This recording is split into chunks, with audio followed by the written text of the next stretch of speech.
Gracias por participar en MOOC Occupational Health JM. Mi nombre es José Molina y te acompañaré en este proyecto.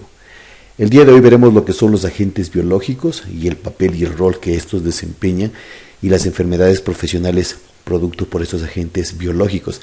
El día de hoy nos enfocaremos un poquito para conocer las generalidades acerca de los agentes biológicos. Veremos acerca de los efectos que estos tienen, y son efectos no infecciosos y efectos infecciosos. Como es de conocimiento de ustedes, los efectos no infecciosos son de origen tóxico, y eso los tienen en la membrana las bacterias que las conoce como endotoxinas, y en la de los hongos conocidas como las micotoxinas. También ellos pueden producir partes alérgicas. Dentro de los efectos infecciosos que les veremos más adelante en cuanto a lo que hacen las bacterias y los hongos, pero no nos vamos a centrar en la infección, sino en la enfermedad profesional que estos pueden ocasionar en el ser humano. Como es de conocimiento para ustedes, la clasificación europea de los agentes biológicos clasifica en 4 grupos, es decir, todos estos agentes biológicos pertenecen a uno de estos grupos, yendo desde el 1 hasta el 4 y teniendo 3 a 4 variables que son importantes que las podamos tener en cuenta. Esta es, ¿pueden provocar una enfermedad en el hombre? Nos contestamos en el grupo 1, no. ¿Puede ser peligroso para los trabajadores? No se ha sabido. ¿Puede expandirse en la comunidad? No. Y la profilaxis es eficaz o el tratamiento es disponible. Por eso tenemos de color verde en el grado número 1. En el grado número 2, ¿pueden provocar una enfermedad en el hombre? Sí, claro que pueden provocar. ¿Puede ser un peligro para los trabajadores? Sí. ¿Puede expandirse a una comunidad? Es improbable, pero existe la posibilidad, pero es muy baja. Y la profilaxis o eficaz o el tratamiento disponible sí existe. En el nivel número 3 comienzan ya a tener los agentes biológicos un poder más grande y son muy letales, tanto que pueden provocar una enfermedad en el hombre, claro que sí. Continuando, ¿pueden ser un peligro para los trabajadores? Claro que sí. Y miren ustedes que tenemos la probabilidad de que pueda expandirse a una comunidad y pueda producirse ya una epidemia. Tenemos como las profilaxis y los tratamientos sí están disponibles. Y tenemos aquí los más letales, los más graves, son aquellos de aquellos debemos tener peligro y cuidado, nada más que el grupo 4, que estos sí son peligrosos para el hombre y que ellos pueden llegar a ser un peligro para los trabajadores y obviamente es alto riesgo de expandirse en una comunidad. Significa que estos pueden ocasionar pandemias a nivel letal. También tenemos que la profilaxis no es eficaz y el tratamiento todavía no ha existido. Como podemos ver aquí en estos ejemplos, los agentes peligrosos son aquellos que pertenecen al grupo 2, 3 y 4, siendo como ejemplos en el grupo 2 el Clostridium perfringens, el citomegalovirus, perteneciendo al grupo 3 el Mycobacterium tuberculosis, virus de la hepatitis B, el Plasmodium falciparum. Dentro del grupo 4, uno de los pocos ejemplos que tenemos son el virus de Lassa y el virus de la ébola. Por eso es que es importante que debemos conocer estos agentes biológicos. Bueno, las fuentes de exposiciones solo le hemos puesto de manera muy directa, muy pequeñas, para que podamos entender los pacientes en los hospitales. Hay animales que pueden convertirse en vectores, también pequeños insectos y también pequeños animales pequeños como los chinches, garrapatas, que pudieran tener y transmitir estas enfermedades. Bueno, la forma de infección lo hemos dramatizado, lo hemos esquematizado para que podamos entenderlo aquí. Tenemos el depósito, tenemos la dispersión, tenemos el huésped y tenemos la infección. Tenemos que comprender que el depósito es fundamental al momento de hacer prevención de riesgos laborales. Es donde es el foco donde se emiten los gérmenes, y la dispersión, como ustedes saben, pues es el contacto directo por la ingestión o la parte cutánea.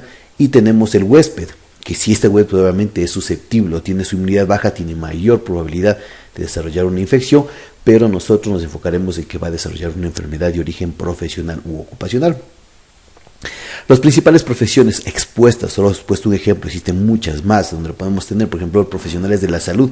Ellos están expuestos a un montón de virus. Los granjeros, por ejemplo, están expuestos a la brucelosis y a la zoonosis.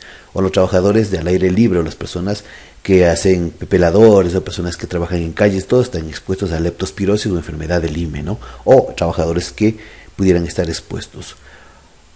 Algunos agentes biológicos, vamos a entenderlos un poquito, se encuentran de este gran grupo, como tenemos los parásitos, como tenemos los virus, como tenemos las bacterias, como tenemos los hongos, y también se consideran agentes o riesgos biológicos estos cultivos celulares de humanos y animales y también estos famosos priones, que no son otra cosa más que sustancias que se forman dentro de estos, ¿no? Que pudieran generar enfermedades o riesgos biológicos. Tenemos, por ejemplo, ejemplos muy prácticos como la hepatitis A, que es difundida a través de las heces de las personas contaminadas. Esto puede ser un riesgo en las personas que son viajeros en Países Bajos o de ingresos bajos también, riesgos de propagación a las comunidades por los manipuladores de alimentos contaminados o infectados, por eso hay que tener mucho cuidado aquí. La hepatitis B, tenemos un alto riesgo en las profesiones de la salud, donde pudiéramos contagiarnos nosotros de una hepatitis B.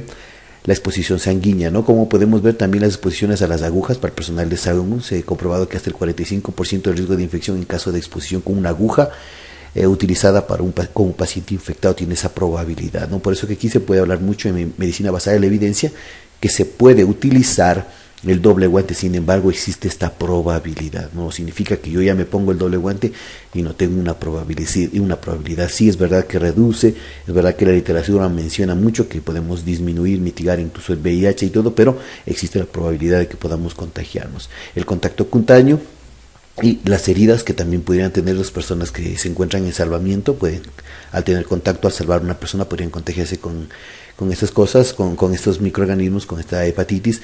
También los policías y bomberos que están expuestos cuando les muerden, cuando tienen contacto con heridas y ese tipo de cosas, ¿no? La tuberculosis, pues básicamente, como estamos enfocando aquí solamente pequeños ejemplos, hay riesgos profesionales como los profesionales de salud, las personas que trabajan con inmigrantes, personas que trabajan haciendo prevención en comunidades donde existe alta prevalencia, y transmisión de pequeñas gotas liberadas por pacientes infectados. Son gotitas demasiadamente pequeñas para ser eliminadas, pero pueden propagarse a varios metros del paciente. Es por eso que la tuberculosis nos podemos contagiar todos a través de los vomitos, a través de una persona que esté contagiada, pero gracias a la inmunidad que muchas personas podemos llegar a tener, pudiéramos nosotros controlar esta patología. Bien, este es en el campo en el que yo me voy a centrar, que es la prevención netamente, y para eso, como habíamos dicho, vamos a enfocarnos en estos tres grandes pilares que tenemos. Uno es la identificación de la fuente de los agentes biológicos, 2 es identificar las posibles vías de transmisión, y 3 tenemos que trabajar con los trabajadores predispuestos o personal vulnerable. Por ello debemos tratar de ayudarles al momento de hacer esta evaluación de riesgos, ¿no? Como ustedes podemos ver aquí, en la primera diapositiva que vemos es el aislamiento del paciente o del depósito. Significa que nosotros debemos etiquetar muy bien, debemos clasificar muy bien los desechos para que de esa manera nosotros podamos eliminar o evitar que la persona pudiera contagiarse. Las vías de ingreso, como ustedes saben, tenemos 5 principales: la vía dérmica, la ocular, la parenteral. La dérmica, que es a través de lesiones o rupturas de la piel; la ocular, que es a través de la conjuntiva; la parenteral a través de pinchazos, mordeduras, cortes, erosiones, salpicaduras, etcétera. Tenemos la vía digestiva, las personas que acostumbran a comer dentro de su jornada laboral, las personas que fuman dentro de su jornada laboral tienen una alta probabilidad de contagiarse o de ingresar agentes biológicos. La vía respiratoria es sin ninguna duda la principal, por inhalación de estos aerosoles o de sustancias químicas, o al toser todos los pomitas y todo eso pueden producirse e ingresar dentro de nuestro organismo y contagiarnos de muchas patologías. Esa es la principal vía, ¿no? ¿Cómo evitar esto? Pues no hay otra más que poner barreras. Estamos en la parte de la dispersión. Se debería utilizar, mascarillas, debemos utilizar guantes, debemos utilizar un poco de ropa de trabajo que tenga mangas largas, y los trabajos que se encuentran al aire libre, pues deberíamos utilizar zapatos incluso adecuados. Eso incluye también una gorra, incluye un respirador, incluyen guantes, incluye una ropa adecuada para que nosotros podamos evitar. Son las primeras, además de las barreras naturales que nosotros tenemos, debemos utilizar estas barreras y es mandatorio. ¿Qué mascarillas debemos utilizar? Por ejemplo, existen muchas equivocaciones, ¿no? Cuando hablamos de mascarilla y utilizamos el equipo de protección respiratoria, realmente las mascarillas que nosotros utilizamos en el personal sanitario cuando estamos en el quirófano, pues se ha comprobado que pudiera prevenir de grandes gotas, como por ejemplo el caso de la tosferina, infección meningococócica o gripe que nosotros la tenemos. Y esta es la ventaja de estas gotas grandes, que se depositan a un metro de distancia y la trayectoria es casi siempre recta. sean suficientes con las mascarillas de origen quirúrgica. Sin embargo, hay ciertos agentes biológicos que son pequeños o que producen gotas muy pequeñas y entonces no las podemos utilizar solamente a través de esta mascarilla. Entonces, como por ejemplo en el caso de una varicela, una tuberculosis, en las que ya ellos no se depositan, sino que van en una transmisión por el aire, y a eso se requieren respiradores, en especial los N95, que es muy diferente a una mascarilla. Entonces, recuerden siempre esto, que esto es una pregunta de examen. ¿Cómo evitamos el contagio? Pues como habíamos dicho también, es a lavarnos las manos. Utilizamos mucho las técnicas ya normadas para hacer eso, y utilizamos también todo lo que es el personal sanitario, lo que debe utilizar para desinfectar bien las superficies y eliminar todos estos vectores que pudiéramos tener ahí. Siempre tenemos que tratar de tener normas estandarizadas en cuanto a lo que es una asepsia y una antisepsia, y no solamente conformarnos con una limpieza, ¿no? Muchos de las personas se conforman con una limpieza y no llegamos al nivel de la asepsia y la antisepsia. Bueno, esto es un deber que tenemos que presentarlo para la próxima semana. Tenemos que investigar un poquito, pero debemos ver que existen vacunas. El nivel de prevenir también es el utilizar vacunas en el sistema de salud. Tenemos vacunas contra la hepatitis B, por ejemplo, para el personal de salud. La vacuna contra la hepatitis va muy bien en las personas que trabajan en la parte de aguas residuales o personas que están manipulando alimentos. Vacuna contra la leptospirosis para las personas, por ejemplo, que trabajan en la parte forestal. Deberíamos tener eso. Este es un ejemplo que tenemos aquí, pero tenemos que hacer un esquema que lo vas a ver más adelante, en donde se encuentran el esquema del Ministerio de Salud Pública de las posibles vacunas que deberíamos poner por riesgo de actividad o por ciertas actividades que debemos tenerlas. Y ese es un taller que tendrás que hacerlo más adelante.